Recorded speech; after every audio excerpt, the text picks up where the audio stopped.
This is the Onco'Zine Brief with Peter Hofland and Sonia Portillo.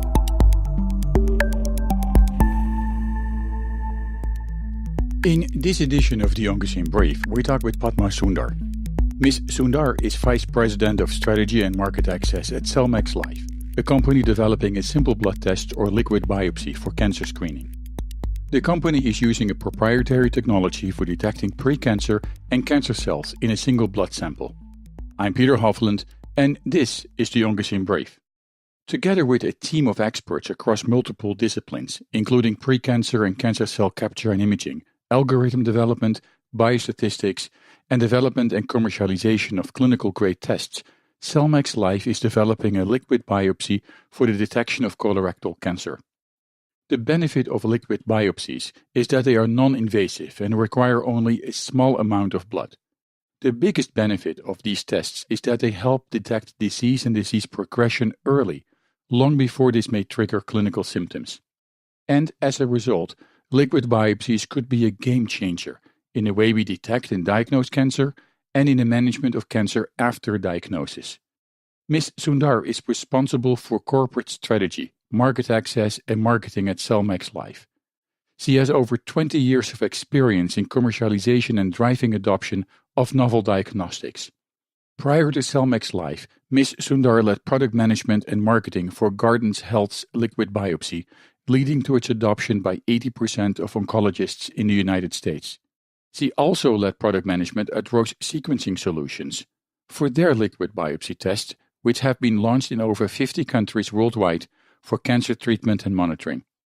One of the applications of CellMax Life's product is colorectal cancer. According to the American Society for Gastrointestinal Endoscopy, colorectal cancer is the second leading cause of cancer-related death in both men and women in the United States.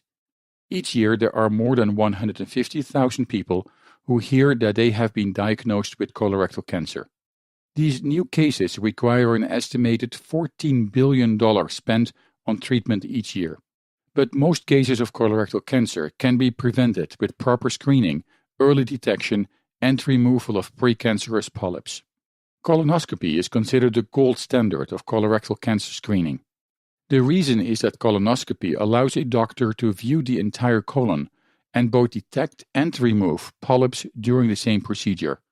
Unfortunately, recent data shows that less than 40% of people undergo colonoscopy.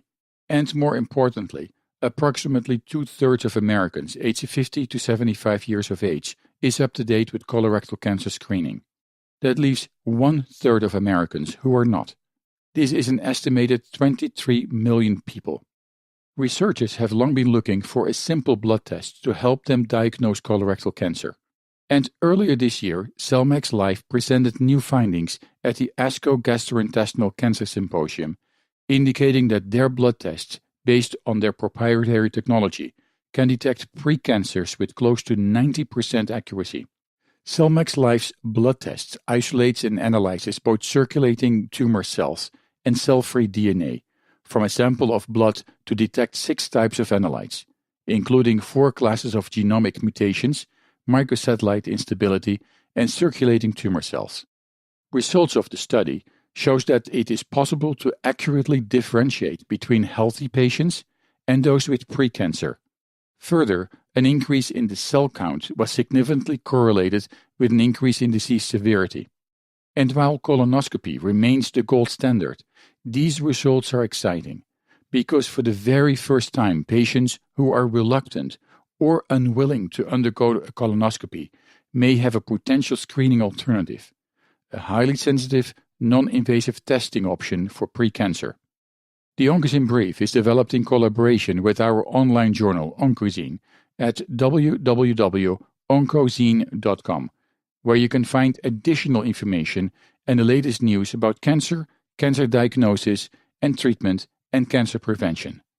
Let's listen to our interview with Padma Sundar.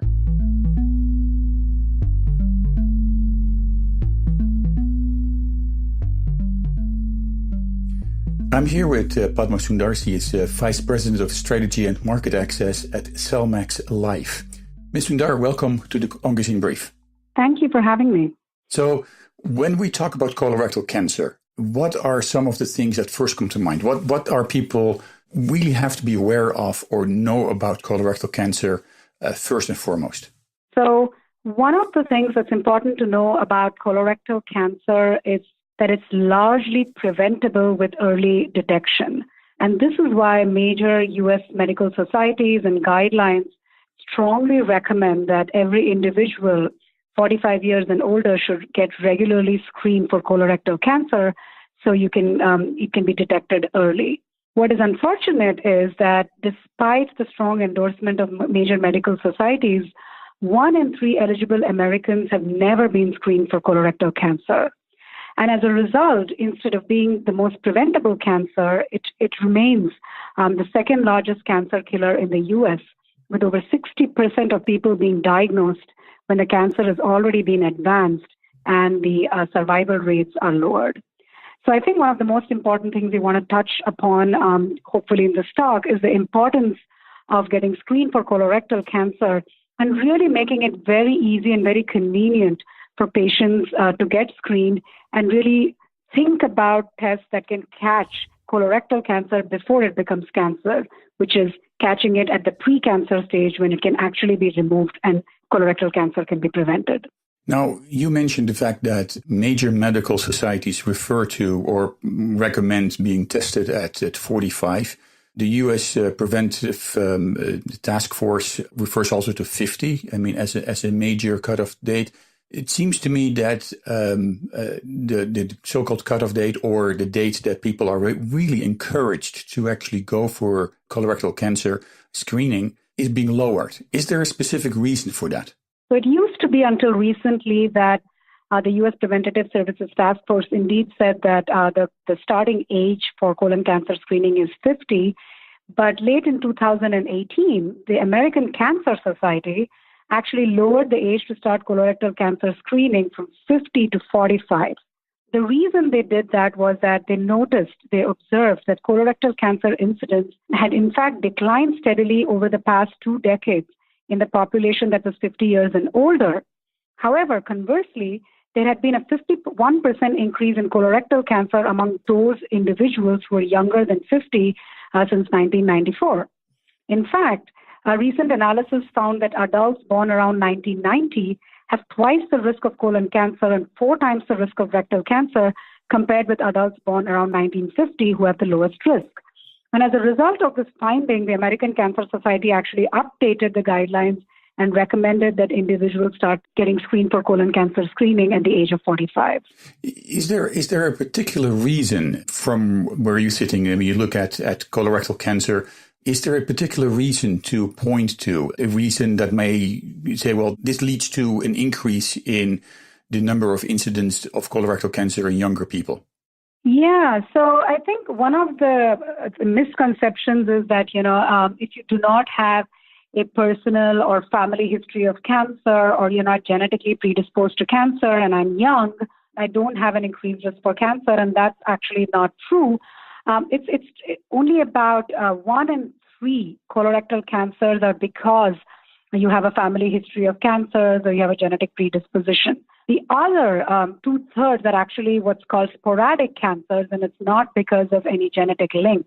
And it's been increasingly attributed to a more kind of a lifestyle or behavior. So, for example, it's been shown that if you have a poor exercise, or if you have a diet that is low in fruits and vegetables, and if you have a diet that is enriched for red processed meats, that kind of increases your risk for cancer, even if you don't have any family members or you have a genetic risk for cancer. And it's probably a result, they're saying in publications, of the lifestyle that we're observing here in Western Europe that is contributing to the rising incidence in younger people.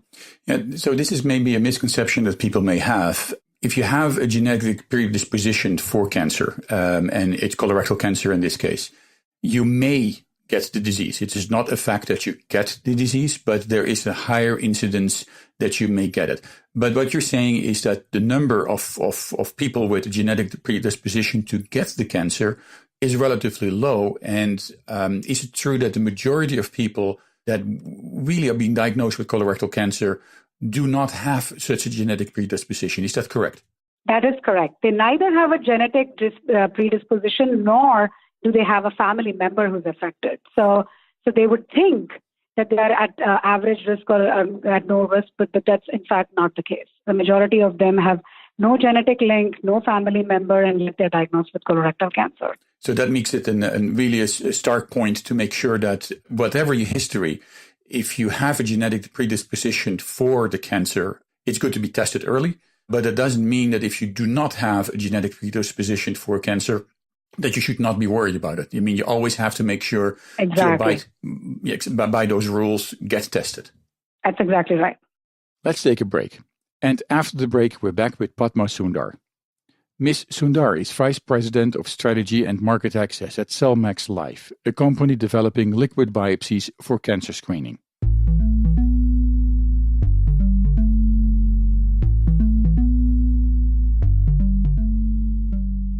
Each day, researchers make new discoveries that bring us closer to the moment when all cancer patients can become survivors.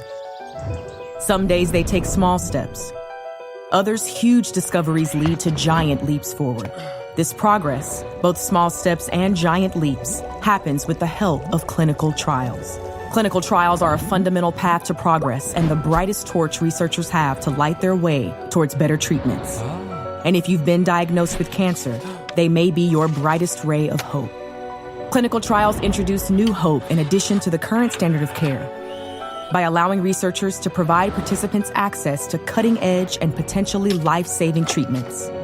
So if you're interested in exploring new treatment options while helping to light the path for other patients, clinical trials may be the best choice for you. Speak with your doctor and visit standuptocancer.org/clinical trials to learn more about clinical trials. Together, we can stand up for all of us.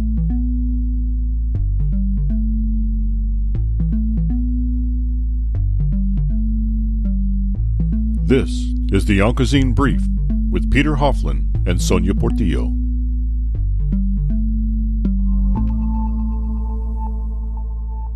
And welcome back. I'm Peter Hofland, and this is the Onco'Zine Brief. If you're just joining us, today in the Onco'Zine Brief we talk with Padma Sundar. Ms. Sundar is Vice President of Strategy and Market Access at CellMax Life, a company developing liquid biopsies for cancer screening. I'm Peter Hofland, and this is the Onco'Zine Brief. Now, you were talking about misunderstandings of misconception about colorectal cancer. Can you give us a little bit more about that? Are there other misconceptions that people may have about colorectal cancer which may actually harm them?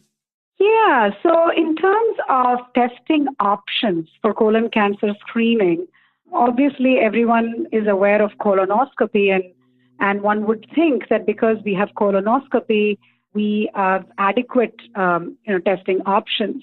Unfortunately, although colonoscopy is very effective for finding these precancers, these are precancer polyps that are precursors to colorectal cancer, and the colonoscopy actually finds most of these and removes it, preventing cancer, it's not an effective standalone test. And the reason for that is, for screening purposes, the usage of colonoscopy is less than 40%, meaning less than 40% of people who would be eligible for colon cancer screening are using colonoscopy.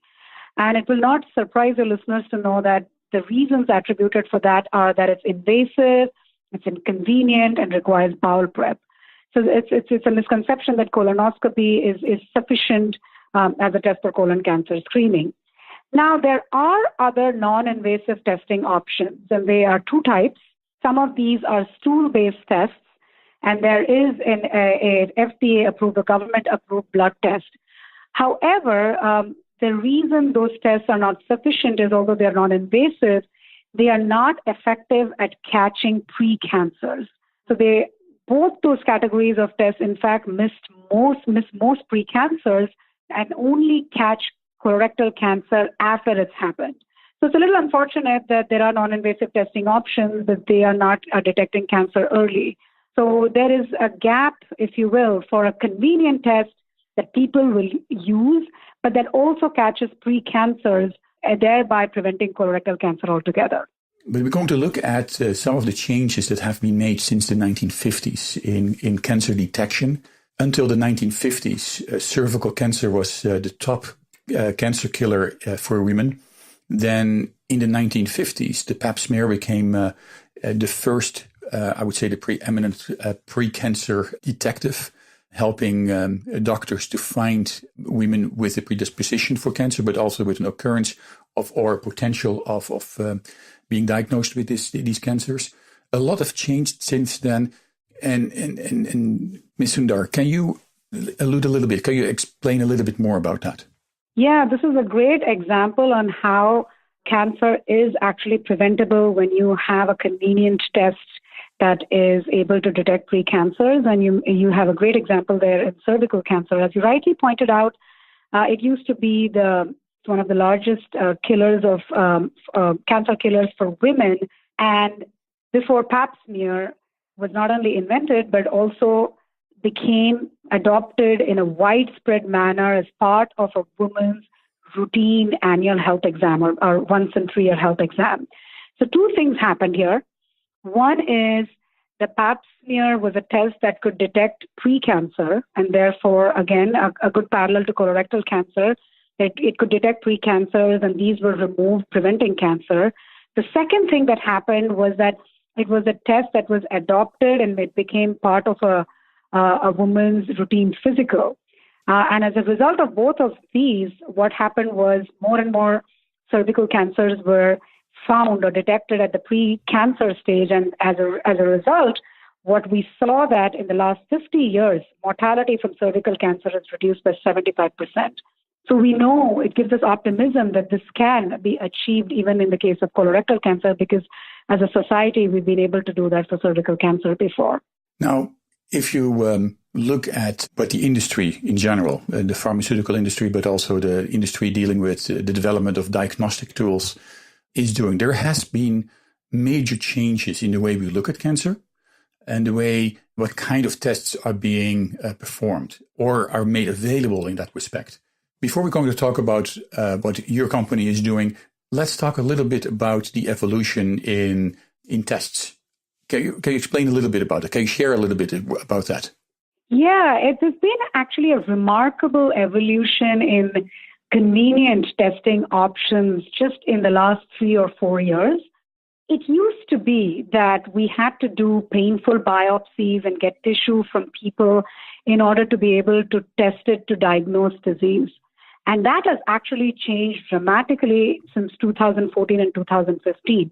What's happened is it's been shown through many, many scientific studies that blood tests are actually as effective.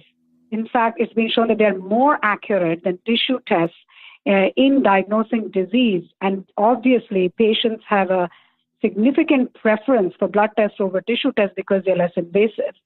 So very quickly in the past 3 or 4 years, blood tests for the purposes of screening and the purposes of diagnosing cancer have become standard of care. And this has led to A, an increase in acceptance by the patient population, and B, actually an improved accuracy in diagnosing disease. So that's been a tremendous achievement in the last few years.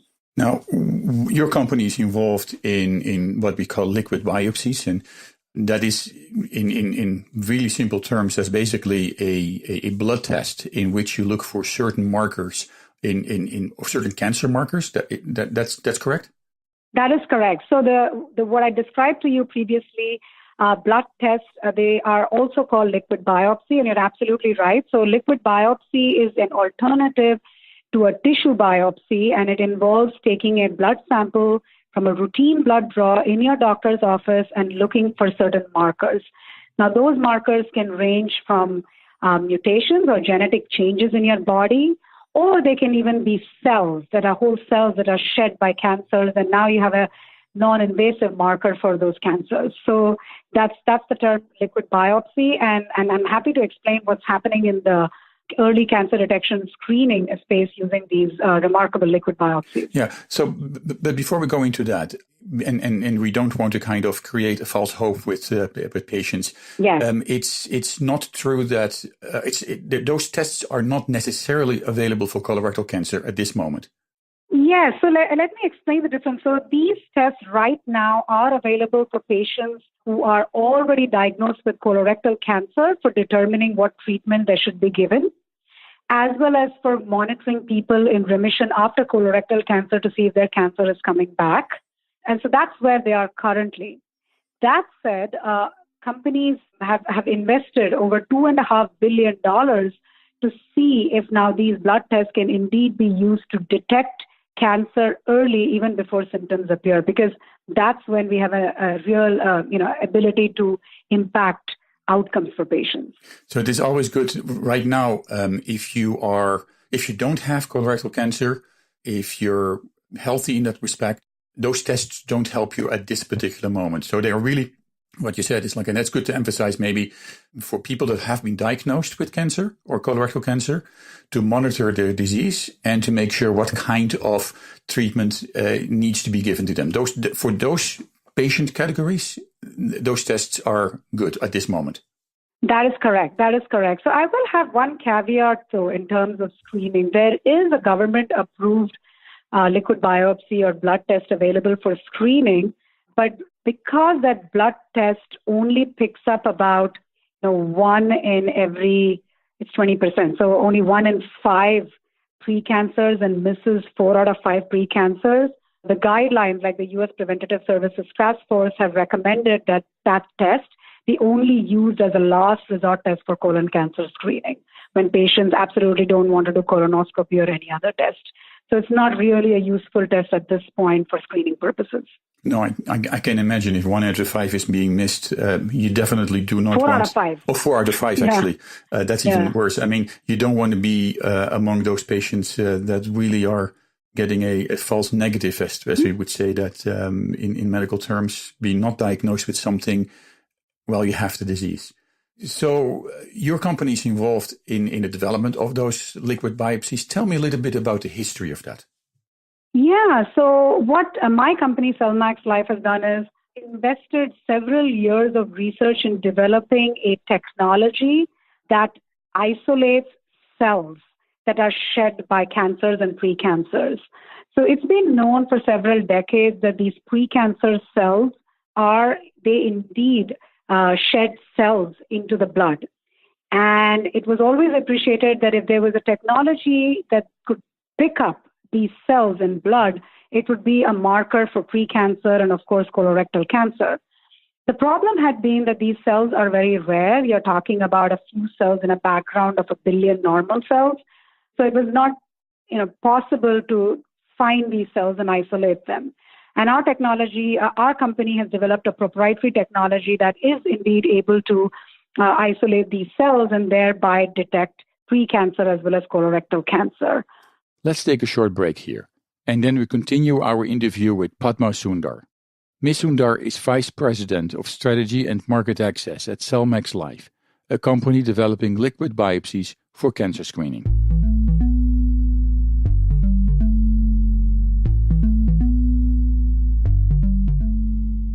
Some of the best sounds you'll ever hear are generic, safe, effective, even money-saving, just like FDA-approved generic drugs. Even if they don't come in the exact same color or shape as their brand name equivalents, they have the same key ingredients and go through a rigorous review process. Talk to your doctor or pharmacist today and visit fda.gov/generic drugs. Generics are safe, effective, and can save you money. You'll like the sound of that. Most of us like to be out in the sun. That's why sunscreen and other safety measures are key to protecting your skin from aging and cancer. The FDA recommends using a sunscreen with a sun protection factor, or SPF, of 15 or higher. Also, look for broad spectrum on the label. That means both harmful ultraviolet A and B rays are blocked. UVA rays age the skin, UVB rays burn, and both cause cancer. But the perfect sunscreen doesn't count if you use it wrong. Don't need sunscreen on a cloudy day? Wrong. 80% of UV rays still get through the haze. Only use sunscreen at the beach? Nope. Anytime you're outside, UV rays attack the skin, so you need protection. And you have to reapply sunscreen every 2 hours. Remember, SPF plus broad spectrum equal healthy fun in the sun. Visit www.fda.gov/sunscreen for more information. A message from the U.S. Food and Drug Administration.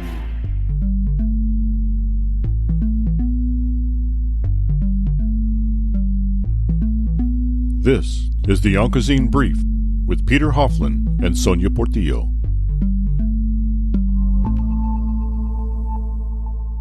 Welcome back. I'm Peter Hofland, and this is the Onco'Zine Brief. If you're just joining us, today in the Onco'Zine Brief, we talk with Padma Sundar. Ms. Sundar is Vice President of Strategy and Market Access at CellMax Life, a company developing liquid biopsies for cancer screening. Ms. Sundar, before the break, we were talking a little bit, or you started to share some information about what was presented during the GI meeting from the American Society of Clinical Oncology in January. Can you explain a little bit more about what was presented during this meeting and why this is important for us to know?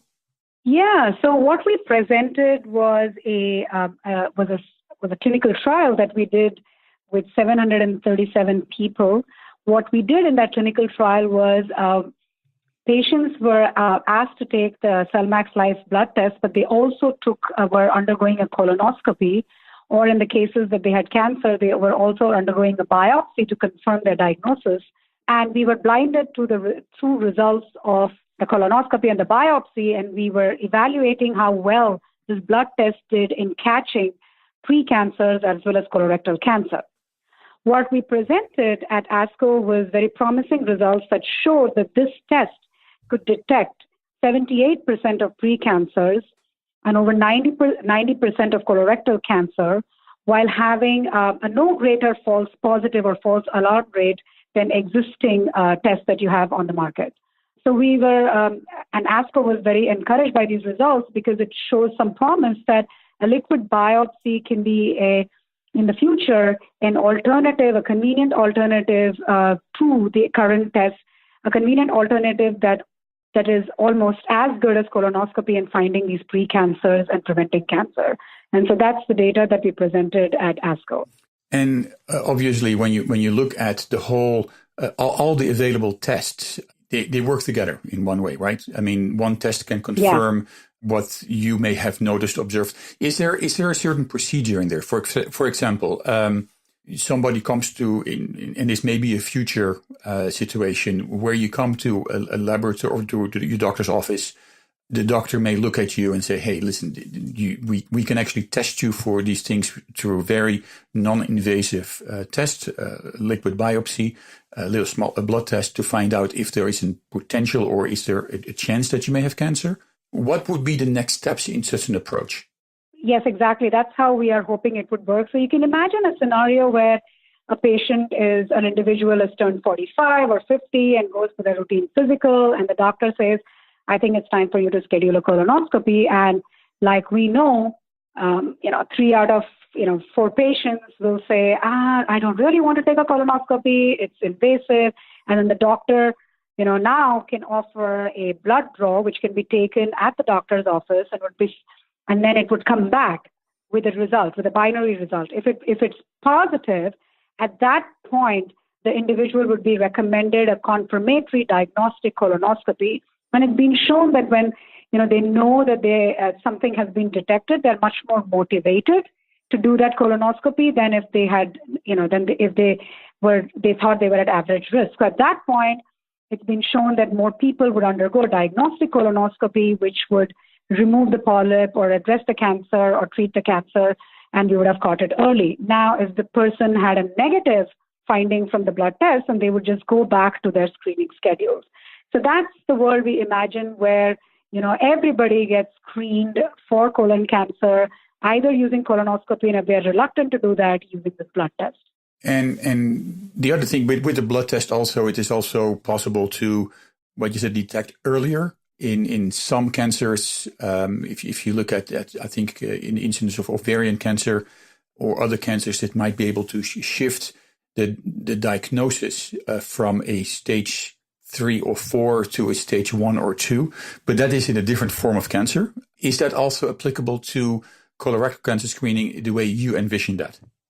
Yeah, that's a great point. So another something to share with the listeners is that if you look at what colonoscopy actually detects, 98% of what colonoscopy detects is pre-cancer. So that is before you even have cancer.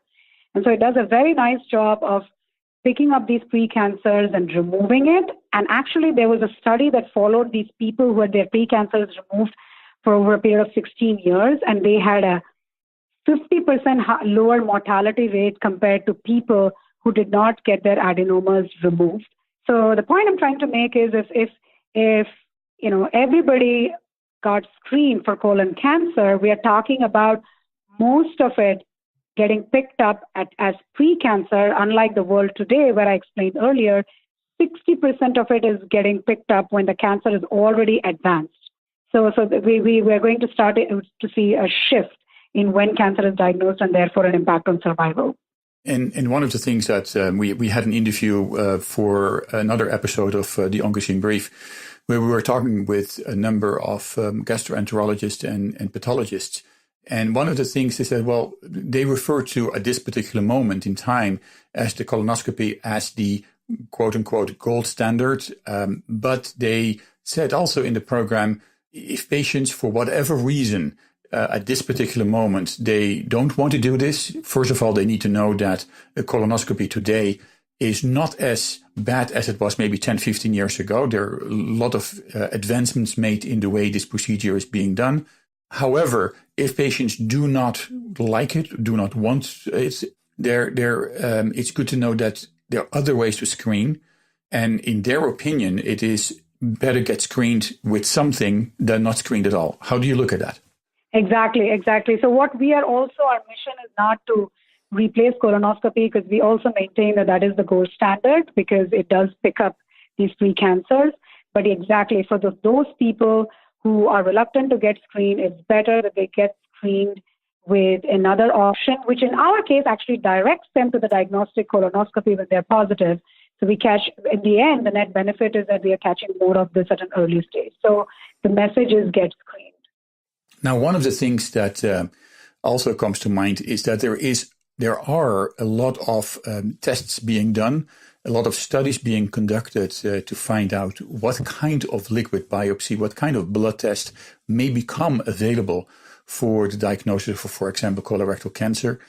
And can you tell us a little bit more about it, Ms. Sundar? Yeah, so it's your message is absolutely right. The message is that you should get tested, you should get screened. And I think as an industry, as a society, we need to make it very, very easy for people to get tested.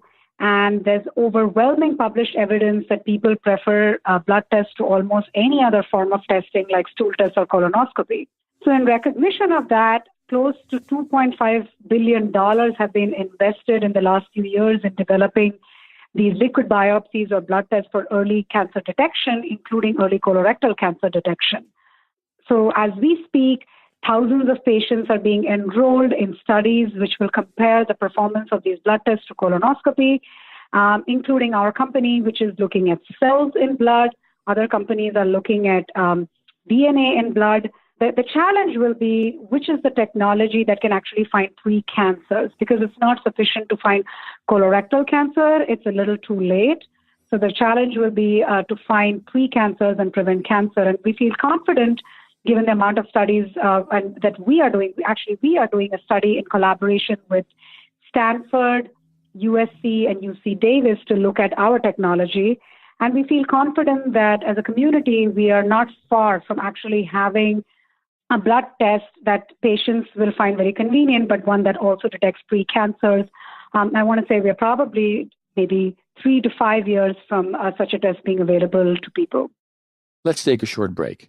After the break, we're back with our interview with Padma Sundar. I'm Peter Hofland, and this is the Onco'Zine Brief.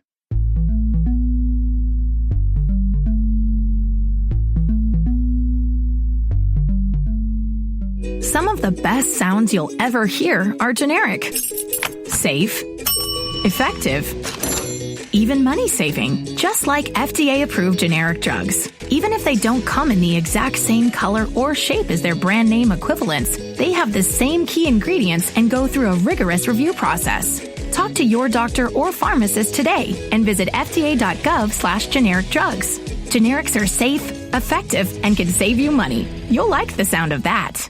Each day, researchers make new discoveries that bring us closer to the moment when all cancer patients can become survivors. Some days they take small steps.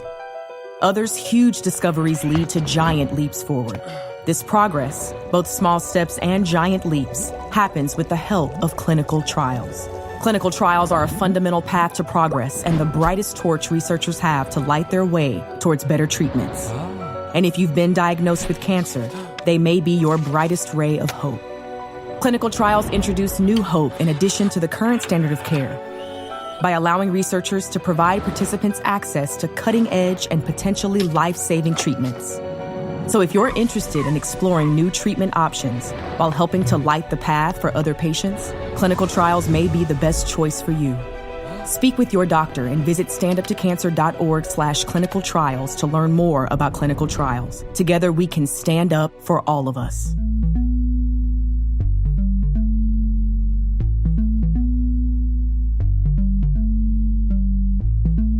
This is the Onco'Zine Brief with Peter Hofland and Sonia Portillo.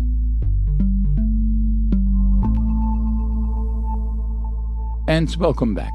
I'm Peter Hofland, and this is the Onco'Zine Brief. Our interview today with Padma Sundar was recorded in March 2019. And so that is the future. So in summing up, the gold standard, and we were talking about before the break about this as well, is still colonoscopy. There are other tests available, including stool tests, which are also good, but they still miss a lot of precancers, and as a result, not as good as a colonoscopy. There are also blood tests which are not necessarily for the early diagnosis of cancer, colorectal cancer, but primarily for the finding of people or the following of people that have cancer and to try to find out what kind of therapy is the best in their case. And then there is a whole other category of tests, so-called cancer gene tests. Can you, before we're going to switch and talk a little bit about diet, can you tell a little bit about that and how effective those tests may be? Yeah, absolutely. So the cancer gene tests fall into two categories. Some of these gene tests are indicated to see if you have a genetic predisposition for cancer. So you may be healthy, but you may carry a gene in your body that you inherited from your parents that put you at increased risk for cancer. So there are a number of tests that are available, where your saliva or your blood can be tested to see if you have the genetic predisposition. And I think the poster child for that was, in the case of breast cancer, was Angelina Jolie. But there are genes that put you at increased risk for colorectal cancer too. So that's one category of gene tests.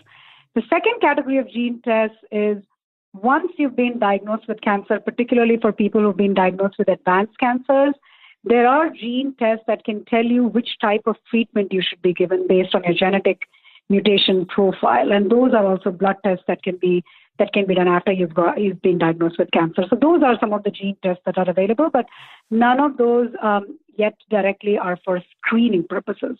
And it is always good to realize that those tests, if patients have been diagnosed with colorectal cancer, or they have to realize that their genetic predisposition may not necessarily mean that they're going to get the cancer, but it also doesn't mean that if you don't have the genetic predisposition, that you're free, that you don't get the cancer either. So, I think earlier in the program we mentioned there's 2 in 3 patients that are diagnosed with colorectal cancer do not have a genetic predisposition. So it's good to realize that it's a tool, but the combination of tools is better in that respect.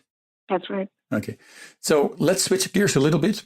And the first thing that comes to mind is diet, and maybe what are some of the things that people can do to prevent colorectal cancer? Yeah. So, like I said, colorectal cancer, as the 2 out of 3 cases that we are talking about, there's no family history, there's no genetic predisposition. It is believed that it can be prevented to a great extent with a healthy lifestyle. So what's recommended by many societies and many organizations like the Mayo Clinic, if you go to their website, they have clear guidelines. The American Cancer Society has clear guidelines, and they all point to having a healthy diet. And what they mean by that is increasing your intake of fruits and vegetables and decreasing your intake of processed meats and red meats. And of course, in terms of lifestyle, again, what they recommend is not to have a sedentary lifestyle, to exercise, and of course, high body mass index, smoking are also risk factors for colorectal cancer. So really, these recommendations are very clearly laid out, and it is believed that it can really help prevent colorectal cancer. Now, one of the things that is remarkable, you mentioned smoking. People always relate smoking to lung cancer, but it's good to realize that if you smoke, the smoking also has an effect on the potential for developing colorectal cancer. That's correct. Okay, I think we're done. Thank you very much.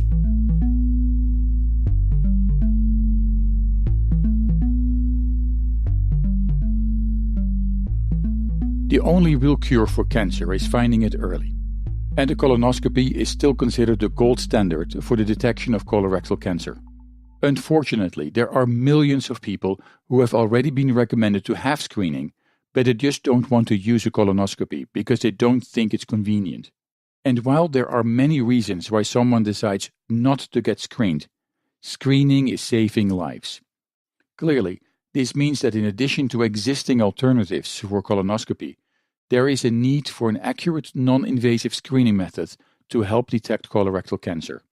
One of these potential non-invasive screening methods is a simple blood test. And while there is still a lot of work that needs to be done, CellMax Life is one of the companies hard at work in developing a simple blood test designed to capture precancerous and cancer cells that are shed into the blood by tumors. And, as we've said, while a colonoscopy remains the gold standard, these results are exciting because for the very first time, patients who are reluctant or unwilling to undergo a colonoscopy may have a highly sensitive non-invasive testing option for precancer. For more information about CellMax Life, please visit the company's website at cellmaxlife.com. For more information about colorectal cancer, how it is diagnosed and treated, visit the website of the American Cancer Society at cancer.org. You can also visit the website of the American Society of Clinical Oncology at asco.org. For us here at the Onco'Zine Brief, we want to thank you, our listeners and underwriters, for your ongoing support. Thanks to your support, our program has a wider reach with distribution via iHeartRadio, in addition to PRX Public Radio Exchange, and in the United Kingdom and mainland Europe via UK Health Radio. You can also download our program via iTunes. In Arizona, you can listen to the Onco'Zine Brief via Independent Talk 1100 KFNX, one of the top 10 radio stations in Arizona, reaching almost 5 million people throughout the state. For more information about that, check our online journal Onco'Zine at www.onco'zine.com. You can also find Onco'Zine at Facebook or Twitter. If you like the Onco'Zine Brief and want to help us make this program possible, visit our online journal Onco'Zine and click on the link The Onco'Zine Brief. Here you can find out more information on how you can support this program.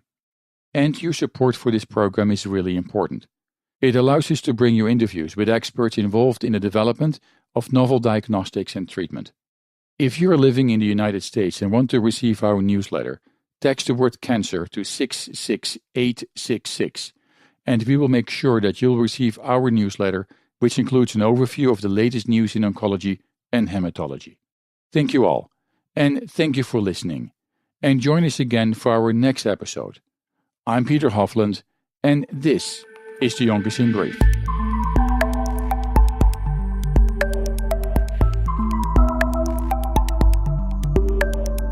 The Onco'Zine Brief is produced for Sun Valley Communication by Peter Hofland, Sonia Portillo, Evan Wendt, David Kaler, and Sean Mayer, and distributed by InPress Media Group.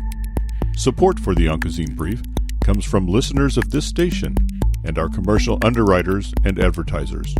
For more information about underwriting and sponsoring options, contact Sean Mayer in California at 949-923-1660 or visit our website at Onco'Zine.com/underwriting. The Onco'Zine Brief contains health and medicine-related information and is provided for educational and entertainment purposes only. The content is not intended as a substitute for professional medical or health advice and does not replace your doctor's advice.